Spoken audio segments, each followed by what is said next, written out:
Good afternoon, everyone, and welcome to the October 12th Committee of the Whole meeting for the Cincinnati Board of Education. Ms. Wagner, would you please call the roll? Ms. Bolton? Present. Mr. Craig? Here. Ms. Jones? Here. Dr. Moffitt? Here. Mr. Morosky? Here. Mrs. Weinberg? President Lindy? Here. Thanks, everyone, for joining us this afternoon. We have just a couple of things on our agenda today, and I'll move pretty quickly through item B. For folks who have not been watching our meetings recently, we're trying very hard to say in advance what most important issues the school board is trying to move forward and focus on over a 3-month time period. So back in August, our board voted that these 5 were the most important areas where we wanted to win over the next 3 months. We want to move our governance process forward to get clear on a strategic planning process, to advance transportation, to secure the successful passage of our renewal levy in November, and to continue to strengthen community and parent relationships. So we gave a longer update on that at our last meeting, and we will probably do that again at the end of the 3 months, which will be in early November. Last piece I'll just say on this before moving to our first presentation is that we're also trying to spend the majority of our time on the things we said were most important. So I want to thank our board staff for keeping track of how we're spending the minutes in our board meetings, and wanted to share with everyone that as of the end of our last meeting, we had spent 54.3% of our time on these 5 topics. So it's most of our time on the things that we said mattered most. So thank you for your help. And with that, we're going to transition to item C. We have a question from Ms. Bolton. Yes, Yep. on this, if we could, just not necessarily a discussion, but we kind of got there the last time regarding the strategic planning process. And I didn't know if there was a way of measuring whether or not the board agreed together or had a consensus about starting the strategic planning. I think we were talking in terms of January. So wonderful preview of coming attractions for our October 24th board meeting. Okay. So we'll have some time in that meeting to talk about exactly what it is that you're describing. Okay, and that would be great to be able to do that. And the other part is just a governance question. As we are doing these various focus groups, I'm finding it is easier to convene groups than necessarily have groups build into their arranged meetings. It's 100% our fine. effort. So is it okay if we proceed that those meetings are dealt with by us continuing to convene instead of whatever it was we were trying to do? Thank you. Yeah, it's 100% fine. Vice President Jones or Mr. Craig, anything you want to add on that? Yeah, I agree with that. I myself have had some trouble trying to coordinate the outreach piece, and I just made a decision one point. I said, I can't do this and just keep doing it. So it makes practical sense to me for us to do that. Thank you, Ms. Bolton. Any other questions on the board priorities for November 8th? Superintendent Wright. Yep. Good afternoon, everyone. Just one request, actually, for the dates. I know that we're offering some assistance on getting the dates set up and on the website. Is it possible for the board office to collect the dates, at least that we have right now, in one place so that we could put them up for the ones that we have so far, and then we can add after that? But I think we're getting kind of one-off messages for when the dates are, and it might make it more efficient if we could get them in one space. We can, and I think this must just be an oversight on my part because we have a wonderful Google Sheet going that the board members can see and our board staff can see, and I will make sure we share that with you very quickly. Okay, great. Thank you. Yeah, and my apologies. Okay, so with that, we'll move into our first presentation this afternoon, which is going to be on constituent response system from our superintendent. Okay, thank you. So this is a process that we have used to begin to track responses that we get, whether it's a response that comes from a constituent by way of my office or whether it comes to the to us by way of the board office. So the purpose is to establish a process to track community concerns raised to the board, to a board member, or to all board members or the superintendent, and to ensure that responsiveness to requests, concerns, and needs, and the needs of constituents, to provide a method to track and monitor the follow-up of concerns raised by constituents, and also to analyze the data for process improvements. One of the things that we find is we get some of the same kinds of concerns that come in, and so we want to be able to monitor those areas. So our process currently is calls or emails to the superintendent's office come in, and so that either it comes to me or it comes to the board office. We get them from the board office in two different ways. Most of the time we get them from one of the board assistants by copy back to the constituent saying that the board, that the superintendent's office has been included. Usually that's a blind copy to me. Or we have some board members that respond directly and include me as well. So many of the responses that we get from the board's office, we get twice, but it's one way or the other we get that information. We then classify it as a CR, a BCR, or a BMR. And the CR is from the constituent, and so the R is for response, so it's a constituent response. The BCR just means the constituent contacted a board member or board members.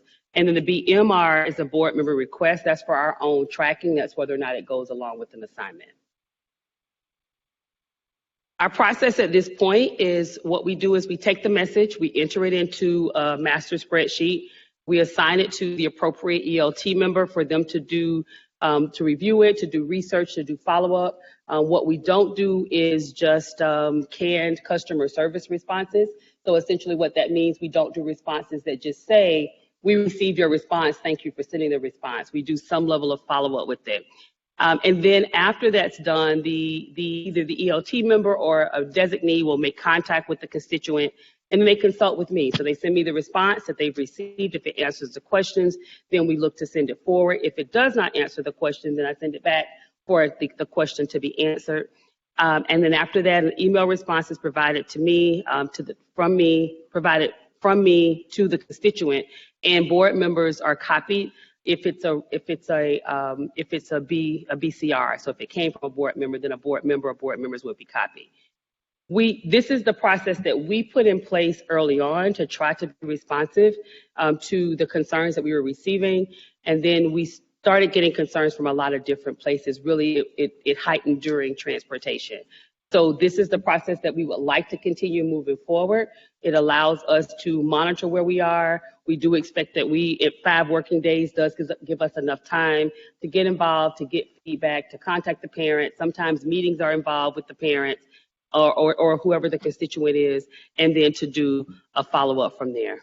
This is just what the tracker looks like.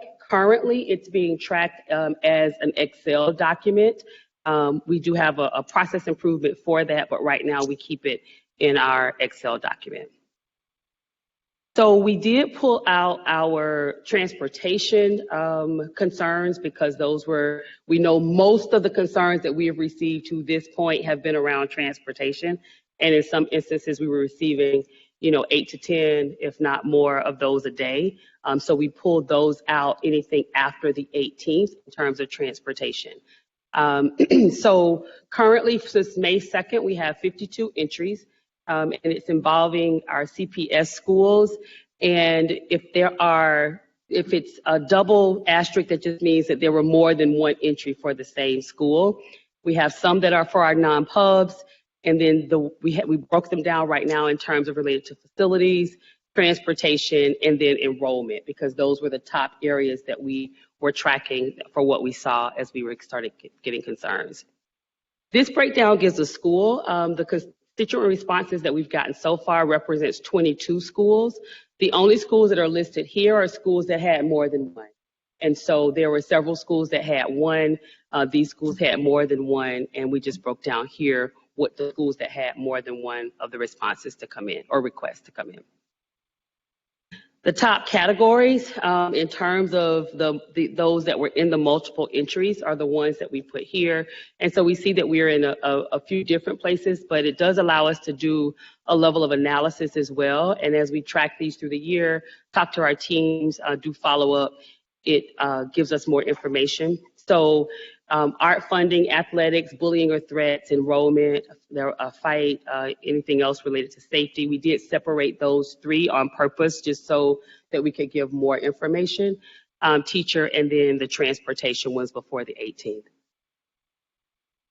Our next steps would be to update the ticketing system through the use of Salesforce. So we feel that there is an opportunity for us to be more efficient with this process, to allow anyone that is taking calls to then log those calls into one location so that we're able to track them together and track them to resolution together, run different reports on those, really see what areas are coming up as concerns, and then do the appropriate follow-up from there.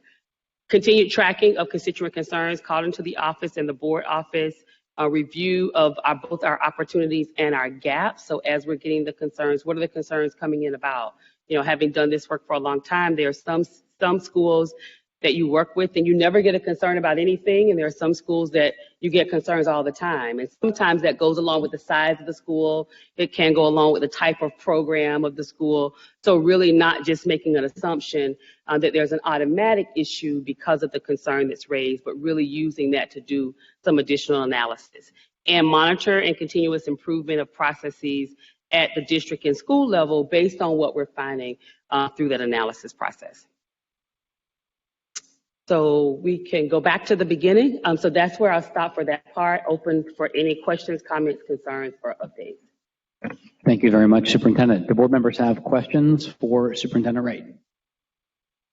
Mrs. Weinberg. Is it possible to go back to the slide where it said as May 7th? Right there. Yes. So are you saying since May 2nd that there have only been the 22? There's only been 52 entries. 52. The numbers at the bottom represent multiple entries. Mm-hmm. So there are some that have multiple entries. There have been 52 since then, since the 2nd, not including transportation after the 18th. Because transportation we pulled and kept in a separate location altogether because of the concerns that we got with transportation to start with. We knew how that was going to skew the data. And do you have a number for the transportation? I can provide it for you. I don't have it in this particular slide, but I know that I've provided that before, so that's even easier for me to provide. Okay. Thank you, Mrs. Weinberg. Are there other questions, comments from other board members? Vice President Jones. Yeah, just a question on process and regarding one of the codes. I believe it was Right here? Yeah, CR.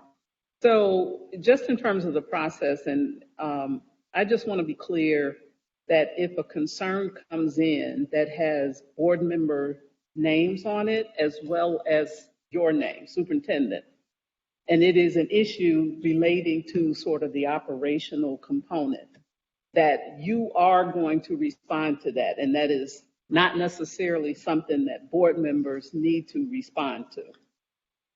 That's accurate. That's accurate in terms of the process for us. But what started to happen because we had not talked about this process before. Right. So from the very beginning, board members would send concerns or constituents would send concerns to board members. I may be copied on it, I may not be. And then board members really moved into including me in what those concerns were. So if the concern comes to me, if I'm included either way, whether a board member responds to the parent or the constituent or not, I am still going to respond. Okay. If what I have started doing, because I think it just makes it easier for us, a little more clean for us to monitor, because there have been a lot, especially around transportation. Everybody has been trying to assist at one time and really make sure that our constituents know that everybody is concerned about it. All the board members are concerned, administration is concerned. So there's been a lot of conversation around that. So some of the issues with transportation, we stopped going through this formal process, right? We started just responding to the families as a part of the email exchange. What I would propose is what I've been doing recently is if a board member is included, in a response that comes from a constituent to me, I respond to the constituent and say to the constituent, I am putting the board member in BCC until we get to resolution, and then I will include the board member.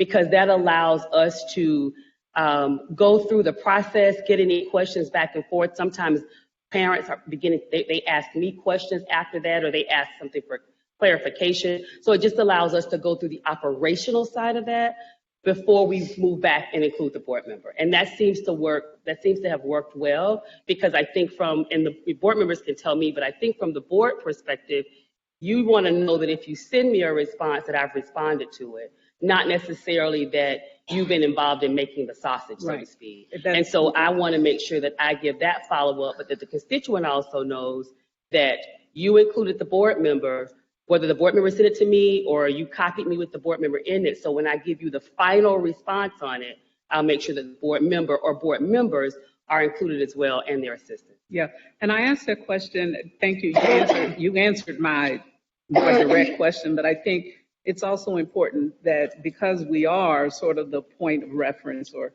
contact for the community, that sometimes, it seems repetitive in the messages that they send, and they're asking for a specific board response as well. So there may be times when it's appropriate for board members to respond as well. And I just wanted to be clear, but sometimes what happens is you can get 4 or 5 or 6 or however many different responses. And it's just so important that we're all saying the same thing, that we're consistent in the messaging and all that. But so my point is, it is important at times for board members to respond, but I think it's very critical for us as board members to really look at what the ask is, what they're expressing as a concern.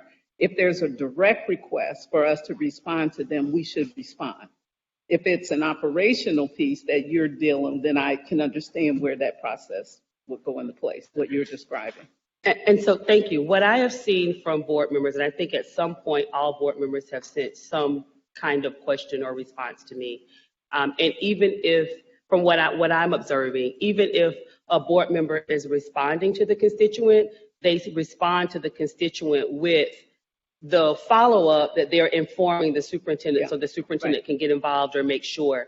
So I think from the responses that I've seen where it's directed to a constituent at this point, for those that are directed to a constituent, it really has been, we're aware, we know about it, the superintendent is included on this email, or the board, assistants have already sent the information to the superintendent. So I think it just allows for the flow of communication. Okay.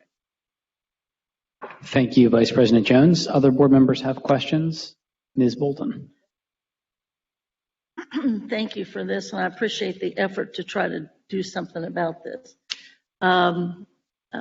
Just from my own point of clarity, and for the community, if anybody's watching this, first and foremost, if a complaint, a request, or an issue comes to the board office itself, rather than address and it says any member or whatever, our protocol is that our office sends that, shows us that it's come to us as a group, and then it is immediately referred to the superintendent. That's our protocol, correct?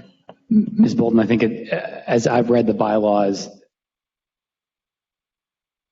and thought, the constituent who emails the board is supposed to get a response from the board president. Absolutely. But that the response usually sounds something like, thank you so much for your concern. We are making sure this is being sent on this email to the superintendent and her team. You can expect a response from them. Right. So I think that's consistent with what you're saying. Correct. And then the issue is sent to the administration, to the superintendent. So that's clear, and that's not a change. Is this in any way different than the 4 or 5 items we arrived at a couple months ago? This is in keeping with that issue. Then the question that I have is that if it's addressed to a particular board member, rather than the board as a whole, at least the practice has been that an individual board member, if they so choose, can respond. Yes. And is that a question for Just the for superintendent, clarification. Ms. Bolton? Yeah, and us. Is And for that us. our understanding? Okay. Yeah, I think, and I've had some good conversations with the superintendent and with our council about this too. The bylaws provide a floor. So at a minimum, a constituent who reaches out to the board will hear back from the board president. Correct. There is nothing that any board member on their own can also choose if they would like to respond to. There's nothing that can silence a board member from sending a response. I think that so individual board members will make that determination on their own.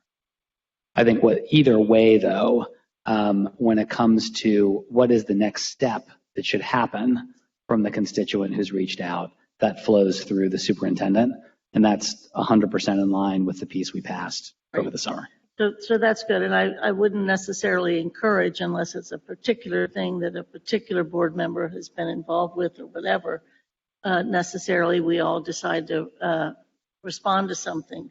It gets very confusing if indeed there are multiple board members that may not be saying the same thing with one another. So I understand the practice as we've had it pretty much limits it. The other piece, if I could, this does not reflect anything that all the customer relations or our customers office does or doesn't have. Okay. Which, besides transportation, there's any number of things. And it's one of those pieces, and I think I've mentioned it to the superintendent a couple of times along the way.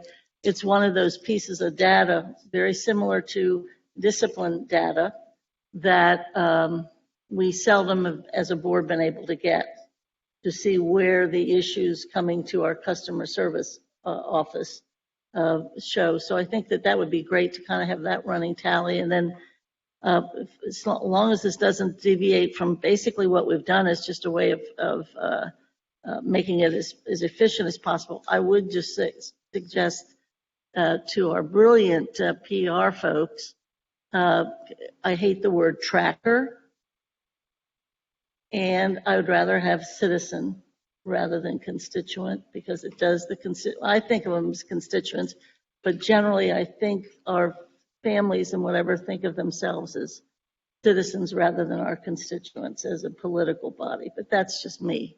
But do try to get rid of tracker.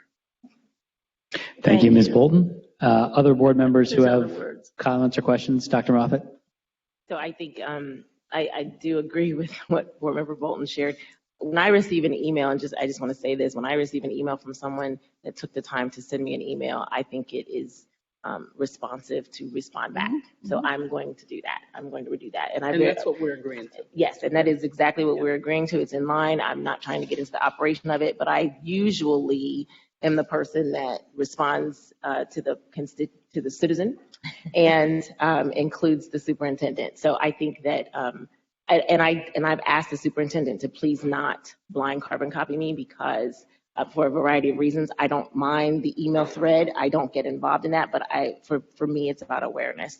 So I may be the only person that has asked that of you, but that's been the only request that I've had. I don't prefer that. When someone sends a specific request to me, then I'd like to at least be aware. So I think I'm in line. We've had extensive conversations with President Lindy, and from what I understood to read, board members can, and I think should, respond back to people that have taken the time to address them personally.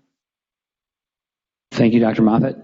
I had a couple questions if other board members have had a chance to go. Anybody who hasn't spoken yet want to ask anything? Thank you very much for the presentation, Superintendent. I think it's helpful to see how you all kind of organize the requests that come in, how you classify them, how they get back. I had two questions. So if we pass a concern that we receive on to you, if the system is working the way that it's set up to work, it sounds like we should be included on a response, like a close the loop response with that person around 5 business days from when we get it. Correct. So it's due back to me within that 5 business day cycle, but I review every one of them. So I don't send anything out from me that doesn't personally come from me. So it gives my team, so we do a 5-day window, which gives my team time to go through to get all of the information. And then within a day or so from there, you should see a response back that That's you're great. copied on, and also the board assistants. That's great. Thank you. And then my other question was, is it possible, Rob, to pull the slides back up? and that there was a slide that had the classification system on it.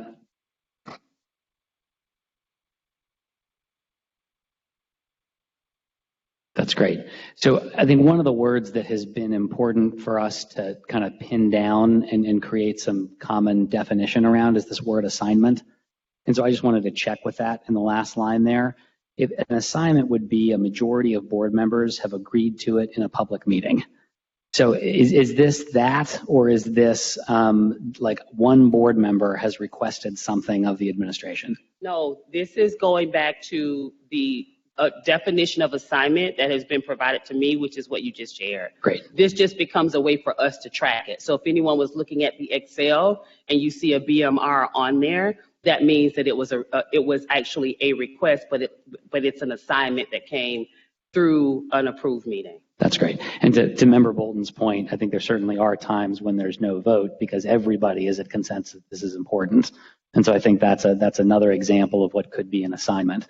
But I would distinguish both of those from a request from one individual board member. Right. So going through the process and just trying to get really clean on what each of the areas are, as I understood, if it is an assignment, and I think it was clarified again in the last business meeting, that if it is an assignment, it can become an assignment one of two ways. One is by consensus in a board meeting, in an actual business meeting, or the other is by vote, a vote of the majority in a business meeting.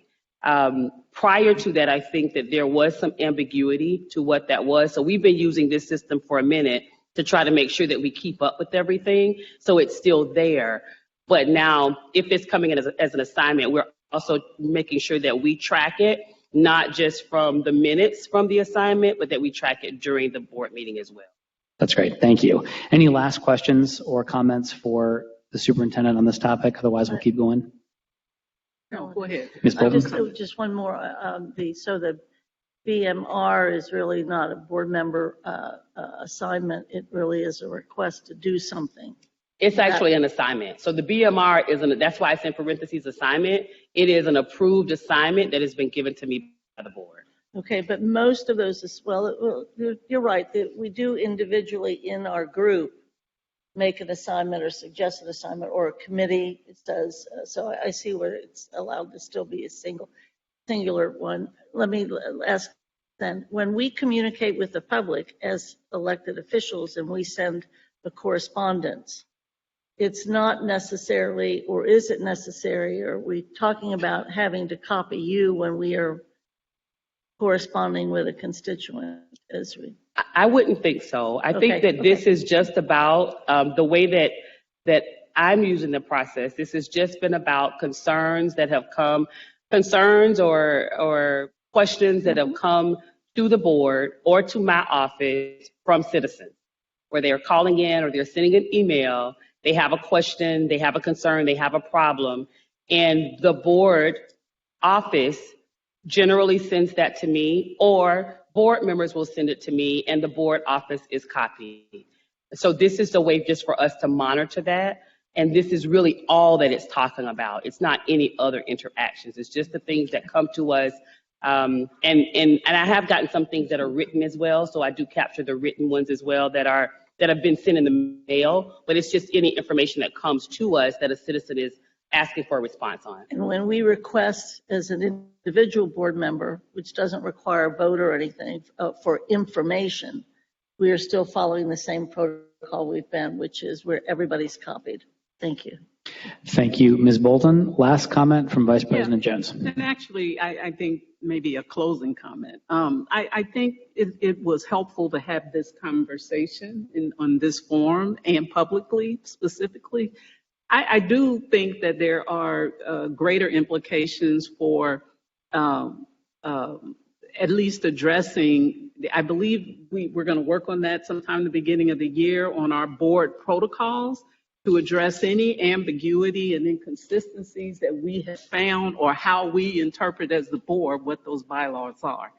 And I think that will go a long way in us being clear about that. And Ms. Bolton, I'm pointing at you because I think your last comment was more specific to what we're talking about in general, what constitutes an assignment, what constitutes a request for information, and how we process that.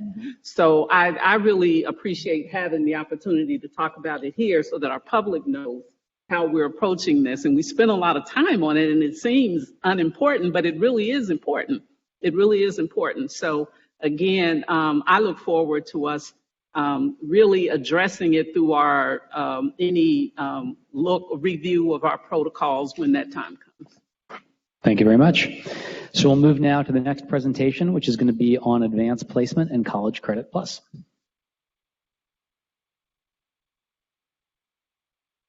Okay, so some of this is a review from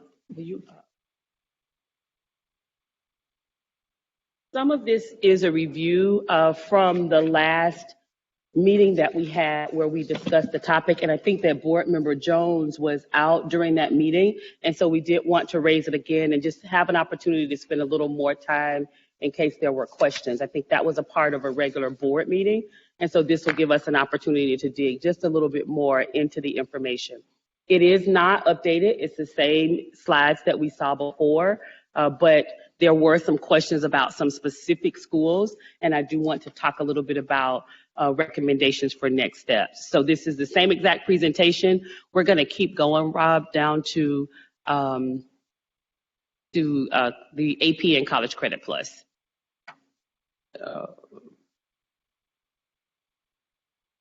Right, we'll start on the next one. One more time. Right there. Okay. So as we look at the breakdown here, I wanted to share the information for our AP and our College Credit Plus enrollment. And we'll spend a little more time today talking about College Credit Plus versus AP. If there are questions about AP, definitely willing to answer those questions, but we'll spend more time on the College Credit Plus. So here, this is data that is based on last school year and where we are currently for this school year with our students in terms of enrollment. The first two columns show our number of students that were enrolled in at least one AP course, and for 21-22 and for 22-23. So right now, our AP enrollment is slightly down from where it was last school year. The same for our College Credit Plus. This is students that are enrolled in at least one College Credit Plus course. Those numbers actually worked out to be the exact same, that we do believe that that's changed a little bit at this point, but the numbers are right around the same for what they were previously. Excuse me. I wanted to make sure that we reviewed academic eligibility because there are three options for students to be eligible for the College Credit Plus courses. Most of our students get eligibility through option 2, which is they have a 2.75 or higher GPA, they have an A or a B in English, and they have at least 2 credits of English. So that's where the majority of our students get, where they get eligibility for College Credit Plus. But there are other options for that. So it can be done based on the GPA as well as the college readiness test and having the appropriate score on the college readiness test. If you will click the link. So purposely, I wanted to leave the link here because I know that many of you work with families. So I wanted to show exactly where we find this information on our website for information for students, for how they're getting access to the information, and for what courses are offered at which schools. So if you will scroll down just a bit, we have our options at the very beginning. I'm sorry, Rob, back up for me. So these are the options, and it's the same information that's on the slide that was presented. Once you get on this page, if we scroll down to where it says options at the right, these are the different options for how students are able to do the College Credit Plus courses. And we know that at their high school, that they have credentialed individuals at the high school or on the college campuses or through online. If we click the hyperlink that shows CCP course offerings, this tells us which courses are offered at which schools for College Credit Plus. So all of our schools, except 2 schools right now, Riverview and Euler, have College Credit Plus courses at their schools. And both Riverview and Euler currently have teachers that are going through the credentialing process so that they can also offer College Credit Plus courses on their campuses as well. So this just gives the information for the courses that are offered, what those course offerings look like. We'll go back to the presentation.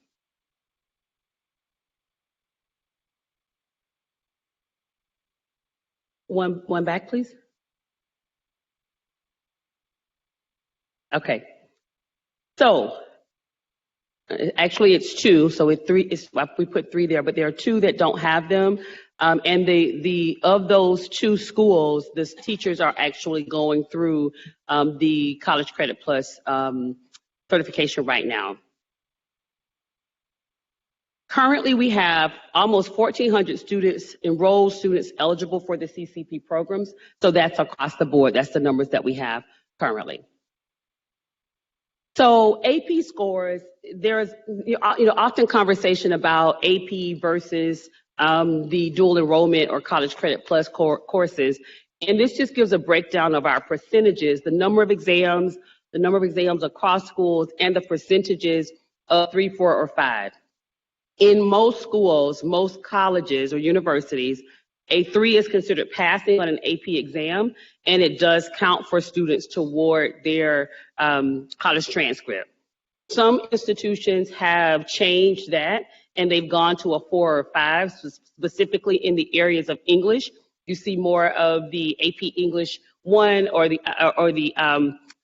composition, which is AP English, the first AP English course that you take, and then the next is English Lit. And many of them have increased that percentage to a 4 or a 5 for the students to get credit for it. And of course, we know the wonderful thing about the College Credit Plus courses is once the students are eligible, they're in the class with a credentialed teacher, the class gives them credit as a high school credit, and it gives them credit as a college credit. If we'll go back 1 slide. Okay, so our number of students who earned at least 1 College Credit Plus course for 21-22, we have those listed. On the next slide, I do believe that we also included how many students were enrolled. If not, that's on the document that I gave you as well. So where we go in terms of next steps. So there are a few things that we noticed. Number 1, currently while there is an opportunity for students to earn an AA through the College Credit Plus process, we currently do not offer that AA option for our students. So that's something for us to really think about, to think through as a district, because it is an opportunity for our students, because for them to get their AA before they graduate, and there are several of our institutions that do offer that. Right now, our largest provider for our College Credit Plus courses is Cincinnati State, and we have had a lot of interest from Miami University as well, because they've actually developed a program for dual enrollment that leads to the AA by the time the students graduate. So having a lot of experience in that is something that is really one of those areas that I look forward to us having more discussion around. The relaunch for all schools on the new graduation requirements. So during this same presentation, we talked about how the graduation requirements have changed and the updates that will be needed for students in order for them to make sure that they are meeting those graduation requirements. Graduation audit for all schools, so we started that process. We just finished the first quarter. Some schools are already into that process, and essentially that's just the process of reviewing all of the courses to make certain that our students are on target for graduation. We know one of our greatest challenges is the number of students that have to remediate test scores for Algebra 1 and for English 2, or 10th grade English as well. So that's something for us to continue looking at. And then an understanding of new graduation requirement nights at all of our high schools. So I've shared it with you previously, but I did want to give you the handout that we were also doing for College Week, because during College Week, we're really across the district, spending a lot more time with our students as well, helping them to understand what the college opportunities are for them, how they are able to look at those opportunities. We have a college fair that's set up for the students, but really beginning to have conversations around that college going culture as early as possible. Next year, the goal will be to continue to increase and include our 7th and 8th grade students as well, because we do believe it's important that we don't wait until they're in 9th grade already, start having the conversations around college. The summary overview, if we'll click there also. But one of the things that I also ask, I can talk through it if not. One of the things that I don't know why it's broken. One of the things that I also asked the team, if you recall earlier this summer, there was a report that came out from the auditor that talked about our schools not offering the right percentage, if you will, of classes and coursework for college credit plus courses. So we've made contact with the state because based on the team and what we've been able to see so far, there is not an expectation or recommendation for what that percentage should be. And so we're asking for that information. We noticed that most of the schools that were more challenged, that had more urban students in them, got the same kind of response. And so we do want to make sure that if we're held to a standard, we would like to know what that standard is. So I just wanted to share that as soon as we get that answer back, I will gladly share that answer with the group, but I did want to make sure that we did the appropriate follow-up. So I'll stop there. I don't know, I made you laugh. Superintendent, I apologize. Ms. Bolton has a comment she'd like to share with the group. You just said that we had this news report, which everybody saw, and we weren't doing something well enough. And when you contacted Columbus, they couldn't tell you what the standard was that or somebody judged us on. Right, and it came from the auditor actually. And so I made contact as well as our EMAS team. So we're both waiting to see if we get any additional information back on that. It's classic. Thank you, Ms. Bolton. Sorry.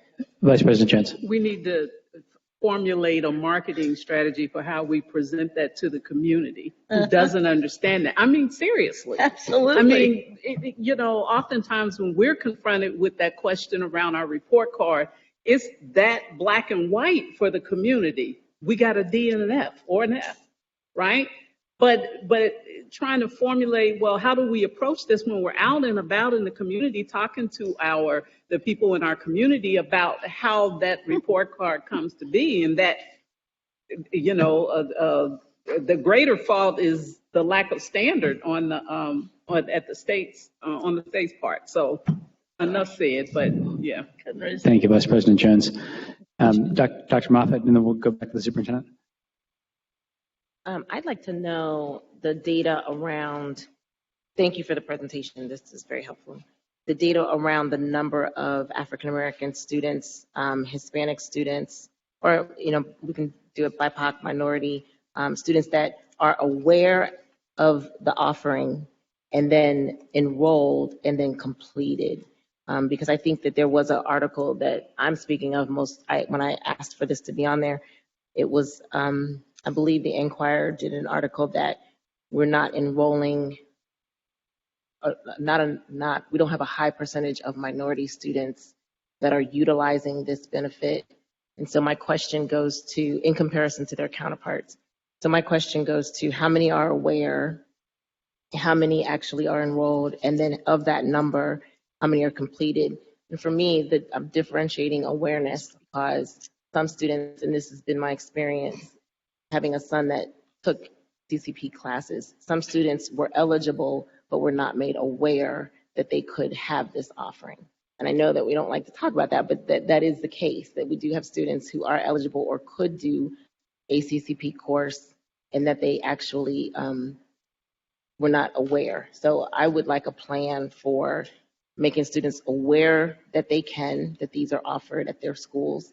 And then, they could even take them at different schools, but again, that's about awareness.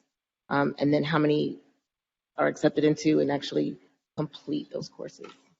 So I will have to do follow-up around the best way to do the awareness piece. I'm thinking that would likely be through a survey process, because in talking to schools and talking to school counselors, the information is generally that all students are provided the information across the board. So I would have to get that information directly from students, to be honest about that. This is a presentation that our team is getting ready to do for one of the councils, if you'll keep going. And yeah, you can keep going. But some of it is responsive to the question that you asked.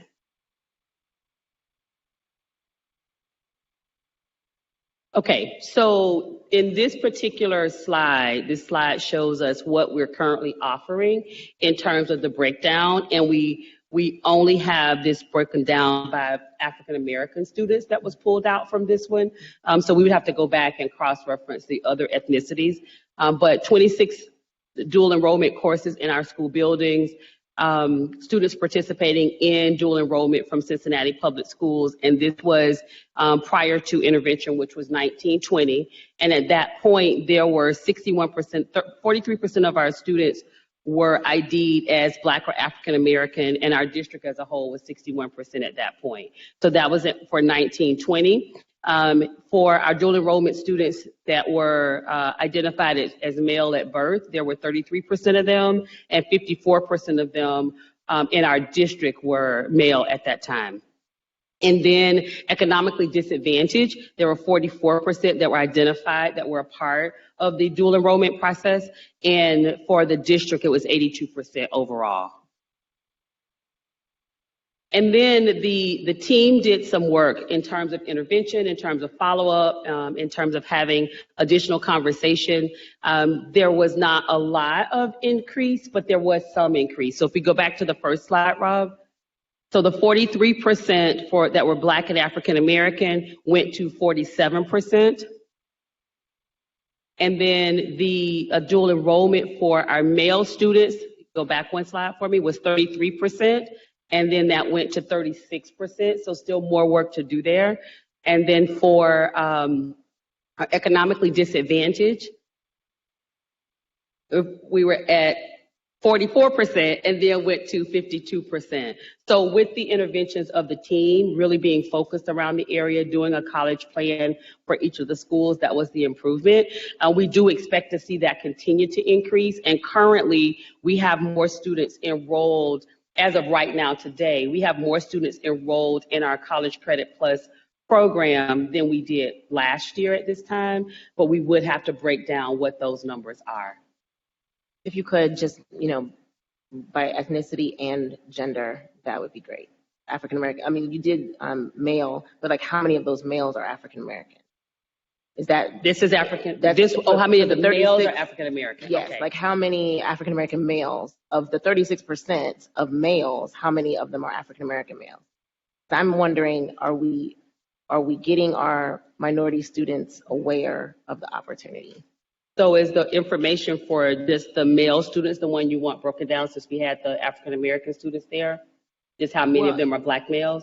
I'm interested in it from all ethnicities, boy, girl, is what are we pushing this to girls? Do we have a high number of girls or students that identify as girls that are enrolling? Do we need to increase that number? Do we have a high number of our Hispanic boys? I'm just interested in it I think the article from Cincinnati.com had it. They referenced that our minority students were not, boys and girls were not enrolling in CCP classes. So that's what I kind of want to see. Okay. Thanks. Thank you, Dr. Moffitt. Thank you, Superintendent. Other questions or responses to the AP and CCP presentation? Mr. Moraski. Thank you, President Lindy. So just real quick, so thanks for the presentation. That second presentation looked really nice too. The one that you just pulled up that one slide from. My only question, and it's actually not a question, it's just kind of an observation. And if there is an answer, if we know it today, cool. If not, we could find out. I think that might be good too. On the AP and CCP enrollment one, most of the schools, the 21-22 and 22-23 are similar. I'm sure you've already talked about this at length, but like some glaringly are really radically positive on the growth, like Aiken, 55 to 98. That's pretty big. Swoop. There was, I believe it was Spencer, yeah, 24 to 60. And then there's some where it's dramatically the other way, just in 1 year. And just an observation. I think obviously it would be great to know why, if there is a reason aside from just more students. If it's just more students, then maybe it's not interesting. But how Aiken jumped so much and Spencer jumped so much, and then conversely, how the others dropped so much. Like Dater is the most dramatic, from 92 to 39, right? That makes sense. It does. So I think the question that I'm hearing there is just a little more information on the changes, Especially like on the what may have caused the changes. Yeah, on the dramatic, because again, most of them isn't that great, right? But a couple of those are real dramatic on the positive or the not so positive. Mm-hmm. Yeah, and if Aiken's doing something and Miss Bolton, I keep talking about Aiken, Miss Bolton's going to keep saying swoop, but you take what you can. If there's some secret sauce at Aiken that they're getting all their kids to enter into, there it is, AP, then yeah, that'd be neat, I think one of the things, and I can go back and look at the course offerings, but I do believe that one of the things that did happen is we increased the number of courses that were offered there. These aren't individuals, and so it gives more opportunity for students as well, but we can cross-reference that to make sure. Got it. Okay, yeah. That's helpful. And so that would be the one thing that I can think of right offhand, looking at where the course offerings were. Thank you, Mr. Morosky. Other questions for the superintendent before we move to our last presentation? Ms. Bolton. This is very helpful, and I don't like to have that it's AP or CCP. This is a culture shift that started about 10 years ago, where indeed 10 of our high schools didn't have senior counselors. 10 of our high schools didn't, literally. 10 of our high schools had no AP offerings for our students. Okay, it's a shift of trying to create a school system that is not just equitable, but is actually authentic, and moving from being a remedial district to a visioning kind of district, so that our kids are able to compete with everybody else to the best of their ability and the best of our ability to do this.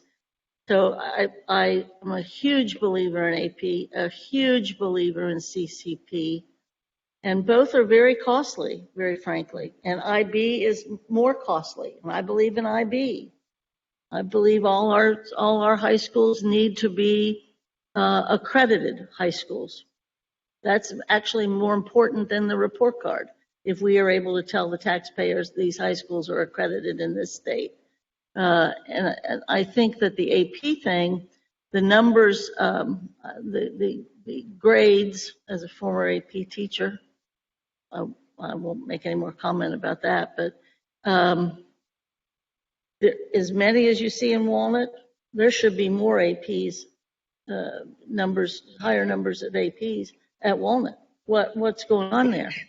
With the number of kids that they have and the number of courses that are available, that number is even too low in AP.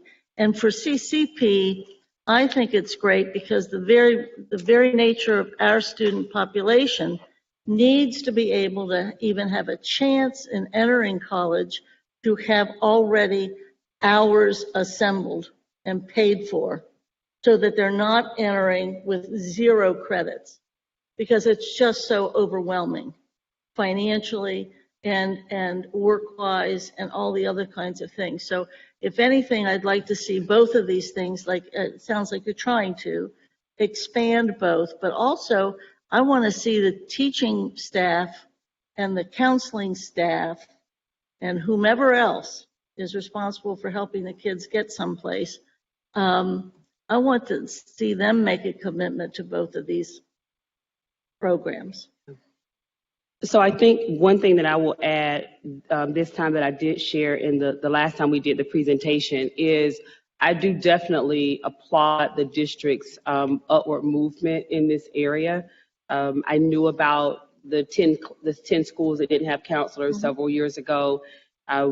This year, or at least the last couple of years, one of the ways that we've increased as a district the number of students that have access to AP courses is by having AP teachers at the district level that then travel from school to school to ensure that there are AP courses available at all schools. A lot of the work that I've been able to lead around AP and IB and dual enrollment, which we call CCP, is really about, to Dr. Moffitt's point, one is awareness. Two is the skills that you work with to get students prepared. So one of the conversations that we've already started to have with one of our universities that we really are believing that we're going to be able to do the early enrollment, the early college program with, is what can we do as a freshman experience? Some of the greatest experiences that I had for students was offering a dual enrollment class to ninth grade students, so that ninth grade students were just getting a glimpse of what the expectations were. So if in ninth grade you start with executive functioning, and then 10th grade you're moving into the freshman experience, maybe it's only one credit, but by the time the child finishes that grade, they've already had some level of interaction. So I think that we do have our institutions that are in the area that are willing to partner with us and really think flexibly about how we can do this. And quite frankly, I think COVID has also caused us to be more flexible and to think more flexible about how we can offer the opportunities to the students. So I definitely would agree and concur on both of those, and making sure that, and as a parent, I think I've already shared, I benefit from, 2 daughters that graduated a year early because they were able to go through and get those courses before they actually got to college. So I definitely want to make sure that it's an opportunity for our children.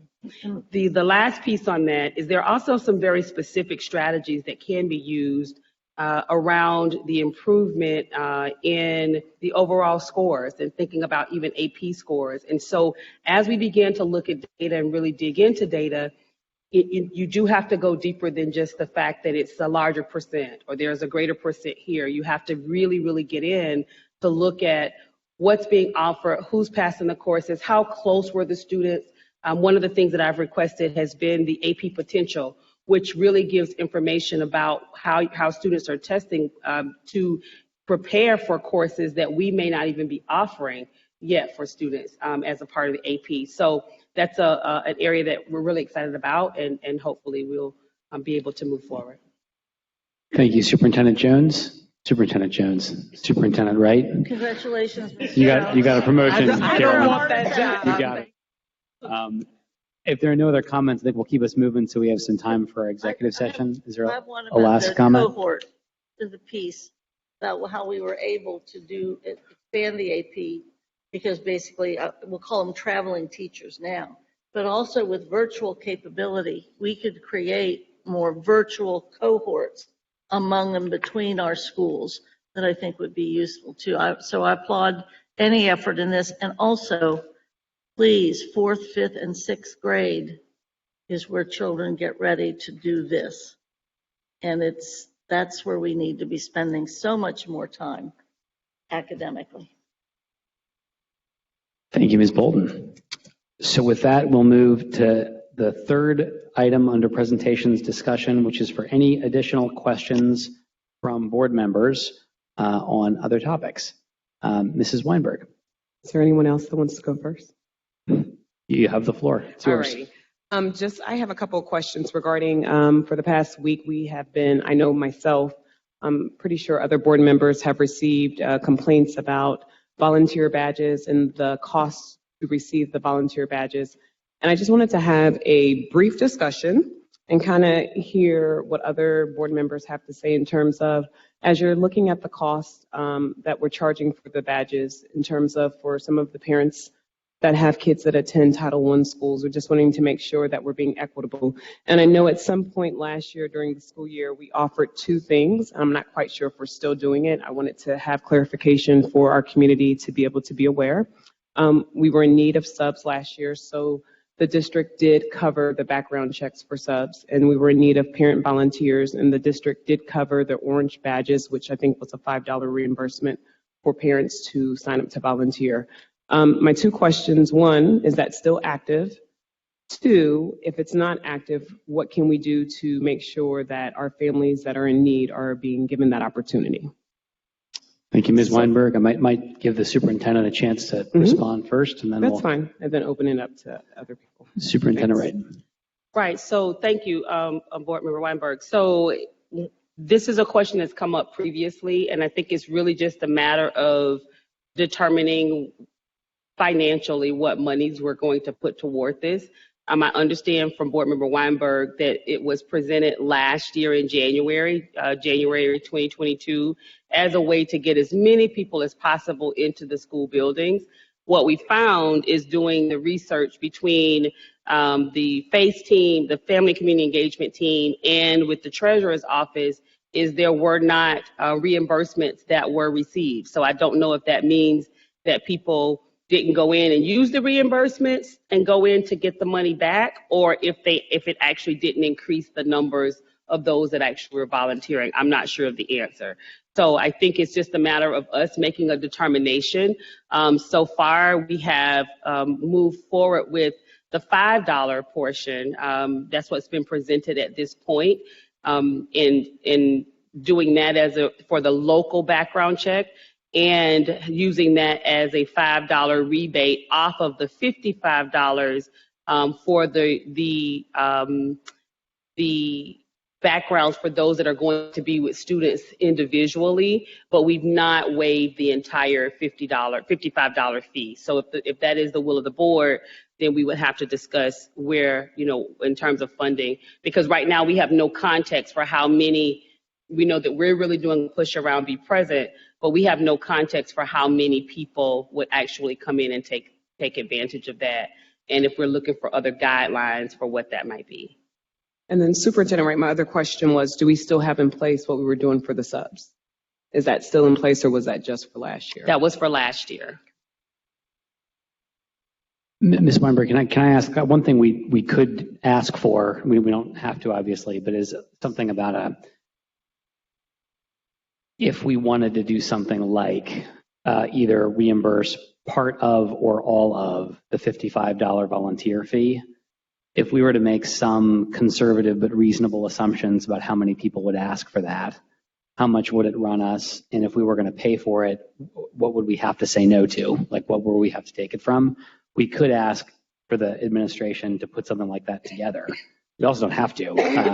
You brought the item to the floor. I wanted to see if there was anything else you had in mind. No, that's it. I just wanted to hear what some of the other board members had to say as well. And just my big concern is I just want to make sure that we are allowing our parents to come into the schools who want to volunteer, and they have that option, and they're not being turned away because they can't afford it. If I could add two more things really quickly. So just to make sure that there is clarity around the process. So if we have volunteers that are coming into the buildings and they're working with an organization that already requires them to have a background check, and they're coming as a part of that organization, then they only use the background check at the school, which is just to make sure that there is not any other challenges. So the lobby guard is what's used at the school.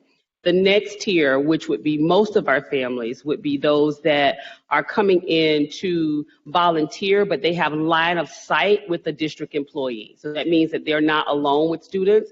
They're volunteering in classrooms, or they're in the main office. That only requires the local background screen, which is the $5 screen. For individuals that are going to be alone with students, and that could mean they're going on a field trip.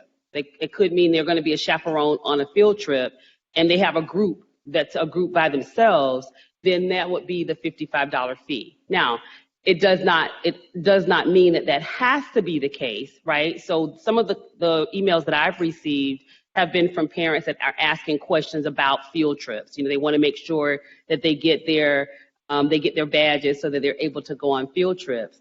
It would just require us to do more at the school level to make sure that there was the appropriate screen or the appropriate badge if a parent was going to be responsible for a group by themselves or if they were going to stay with a district employee. So just wanted to make sure that we had clarity on the 3 different ones, if that's helpful. And thank you, Superintendent Wright, because I think it's kind of unclear, and I really wanted you to make sure that you kind of stated those items, because when you look at the website, I know that the form is there, and I like the fact that we have the different badge colors so that parents understand that currently right now, for that orange badge, you are covering that cost of the $5, correct? That's right. I just wanted to kind of say that again out there so that they can hear that.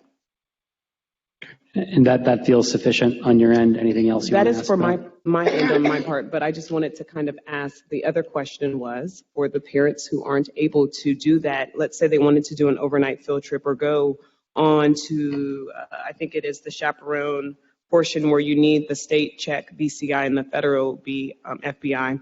If they're not able to afford that, what are the steps for the particular school? Are they supposed to kind of take the lead on that? I'm just kind of curious and wanted to have a brief discussion about that, if anyone had anything else to add. Yeah. Is there a process, Superintendent, if somebody wants to be a field trip chaperone and can't afford the cost of the 55? Right now, there has not been. So what was shared with me is that last year that was in place, that it was not used last year, and that it was not continued into this year. So we would have to discuss what that looks like. We can easily put a process in place for that to happen if it's a hardship for a family, but we would need to put that in place, and then we would need to set aside, funds to make sure that we're able to cover that, because we do not have a baseline right now for how many people we were talking about. Thank you. Dr. Moffitt? I know this came up last year on our school visits when we went to a school, and the principal shared with us that they had an opportunity for field trips, but they didn't have enough chaperones that had the BCI background check. They had only the local, so they could only be with students under supervision.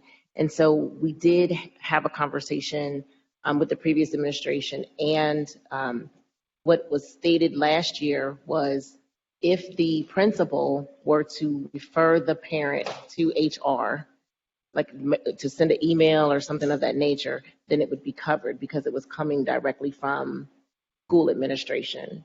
And the previous HR person said that what they didn't want was for parents to be able to get or the public to get a blanket permission to get a free background check and then take it someplace else. So it had to come from the school administration via email to just say, hey, this parent wants to volunteer. Can we cover their BCI, FBI check?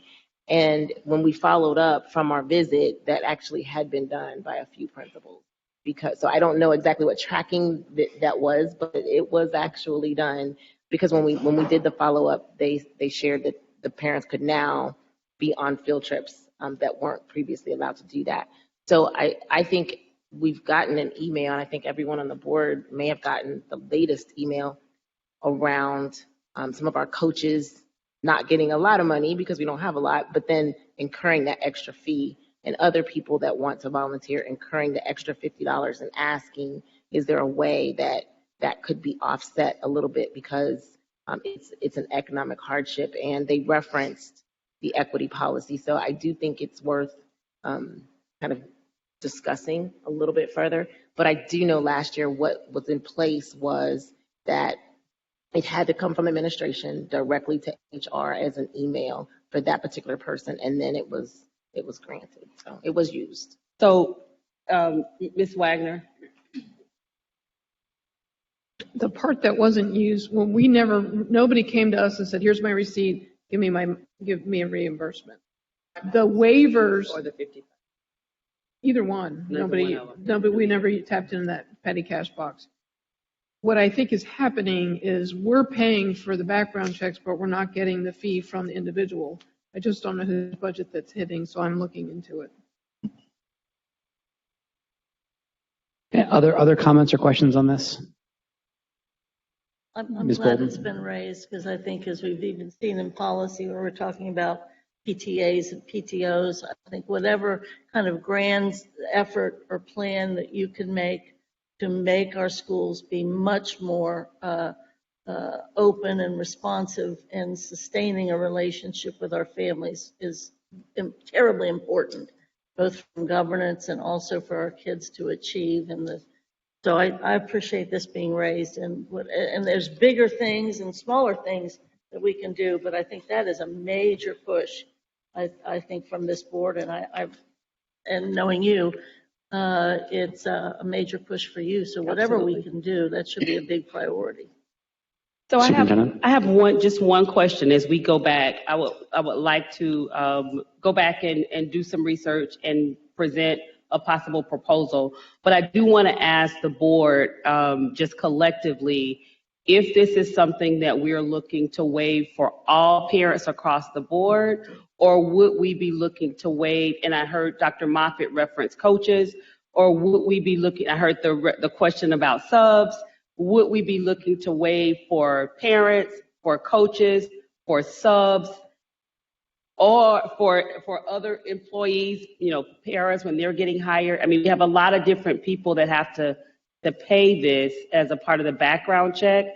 Or if we're just talking about parents, and if so, would we want to add any criteria to that?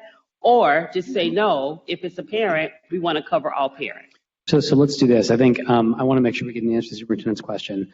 I think people who have strong opinions on this, we'll give everybody a minute or two to share those just once. And then I do want to move us forward because we need to vote on a superintendent's report, a treasurer's report, and do exec. And a board member may have a different topic under Q&A that they want to raise that I want to make sure we create some time for.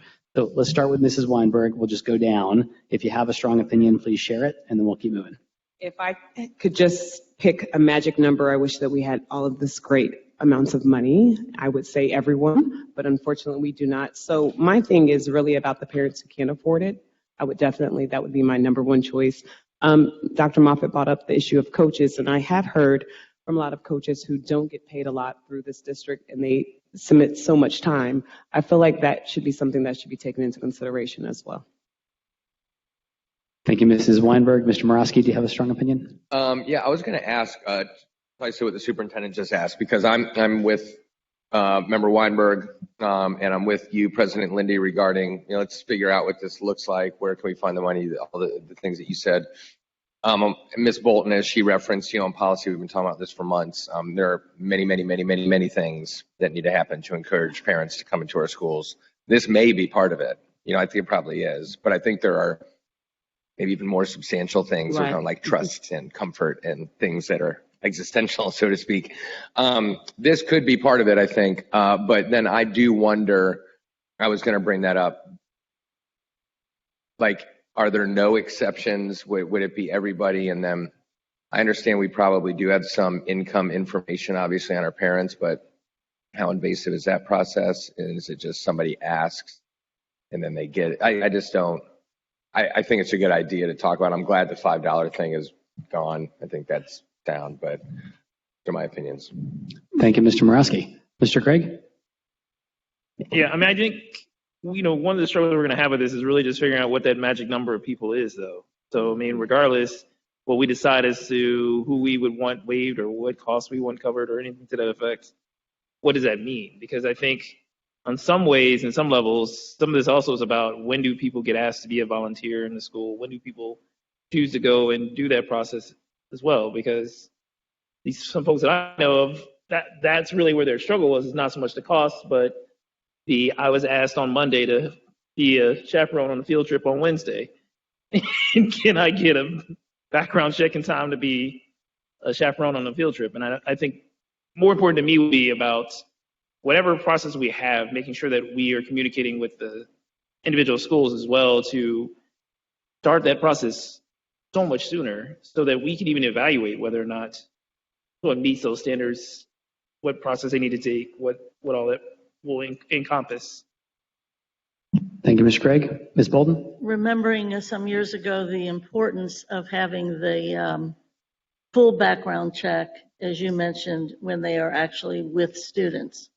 That's critical. So that's number one. That has to happen because we've had experiences where we didn't have that. Two, if we're talking about coaches, forgive the old theater teacher here, but that means all extracurricular assistance and help whether it's singing or whether it's, playing soccer.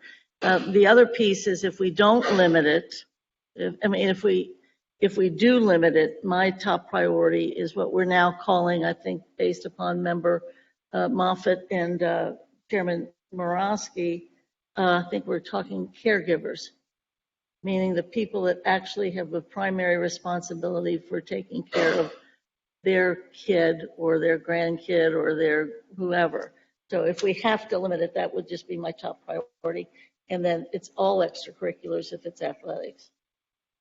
Thank you, Ms. Bolton. Vice President Jones. Thank you. By the time the question gets around, I've forgotten. So I made it a point of making notes. I fully support this as a huge equity issue in the system. And the equity issue, the way I understand or interpret equity, has more to do with more individualized kinds of planning and needs. So I do agree and support some deeper dive into this issue. I think, again, my question about it is, how is the need determined? How do you determine who presents a hardship? How is it paid for? How huge is this across the entire district? I 100% agree that it should support any type of volunteer and/or parental or caregiver support. I support that 100%. I do not support at all coaches who get stipends or where if a coach is volunteering at no stipend, okay, are they being asked by the coach to volunteer? Then let the coach pay for it. Coming from coach. But I will say that I think we do have to have a criteria for how it is distributed. But I'm more interested to ballpark. What is the cost to the district, and how do we develop it as an equity issue for volunteers and caregivers more so? Thank you, Vice President Jones. Dr. Moffitt. I agree with some of my colleagues. I think that the way it was done last year seemed to be a little less intrusive for parents. It was at the recommendation of admin. They had to go, if there was an economic hardship, they had to go to the administrator of the school, and the school would discern whether or not that was, they did all that background work. I think it's a little too intrusive for us to do that or to determine what the economics should be. I don't want to get into that part from people. But I also do know that one of our partners just shared that ABC reimburses background checks, quite a few, for coaches. So I don't know if coaches is really the issue as much as I'm concerned about parents and being able to have them, and volunteers, grandparents, caregivers in the buildings if that's what they would like. But I would like some research, because I think it would be there would be some economics up front, but those background checks are good for 2-3 years. So that would just be something that we have up front, and then they would be good. And, it wouldn't be something that we would have a yearly cost for, but it would be something that we would have up front. So I would be interested in looking at the numbers where we are deficit. I think our volunteer numbers are super low, but even for subs, are we down subs? Do we need it? We instituted that. We talked about that policy and then kind of instituted the process because we needed subs. So are we at the point where we want people in the buildings? I kind of would like a little bit more research, but overarchingly, I'm all for getting parents and caregivers into our buildings. And if that is the issue, I think that by all means it should come from their school administrator. Wherever they're going to be volunteering, that administrator should be the one contacting HR to say, I need a scholarship or whatever. I need this covered for this person so we can keep the data. Thank you, Dr. Moffitt. I'll be 30 seconds or less. I'm very supportive of this, of us subsidizing to get more volunteers in schools. I'd love to do it if there's a way to do it based on economic hardship. I'd love for us to do that. If that is too difficult administratively, you create a pot of however much we can that makes sense When it's gone, it's gone. Everybody who applies gets it. But I'm happy to support the will of the board, and would really like to have a recommendation that the administration thinks is the right way to do this. Thank you. I want to move us forward because we have some important other items to discuss this evening and want to be thoughtful about everybody's time. Was there anything any additional topics under Q&A that board members wanted to raise?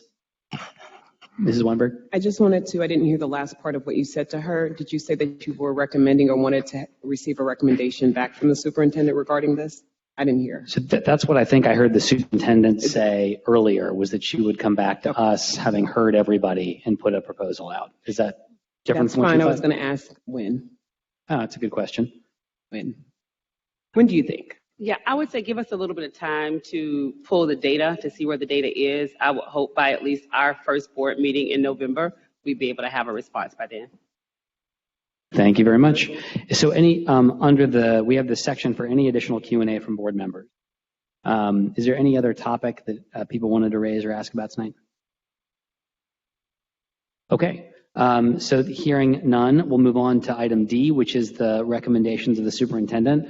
There isn't an item on here for retirements, but do we have any retirements in the report this evening? There is. Wonderful. Well, let's hear about our retirees. All right, so I'll be very quick. We only have 3 names for certificated employees who have decided to retire. We have Joan M. Dinan. She's a teacher from Fairview Clifton German Language School. We also have H. Coleman Henderson, a long-term sub from Hughes STEM High School. And then last but not least, we have Cynthia Y. Lockett Nelson, an intervention specialist from Woodville University High School. And we just want to thank them for their years of service and their dedication, of course, to our students, and we wish them well. Thank you. Thank you very much. Is there a motion to accept the recommendations of the superintendent? So moved. Thank you, Mr. Morosky. Is there a second? Second. Thank you, Vice President Jones. Any discussion on the recommendations from the superintendent? Ms. Wagner, would you call the roll, please? Ms. Bolton? Aye. Mr. Craig? Yes. Ms. Jones? Yes. Dr. Moffett? Yes. Mr. Morosky? Yes. Mrs. Weinberg? Yes. President Lindy? Yes. Moving right along, our next item is the report of the treasurer. Is there a motion to accept the report of the treasurer this afternoon? So moved. Thank you, Ms. Bolton. Is there a second? Second. Thank you, Mr. Craig. Is there any discussion? Ms. Bolton. On I believe the last page, it's the contracts. I just have a couple of questions. I see that we are spending some significant money at the Lighthouse building. Is that the one that, are we talking in terms of the one that's in Madisonville? Or are we talking about a different place? They only have one location.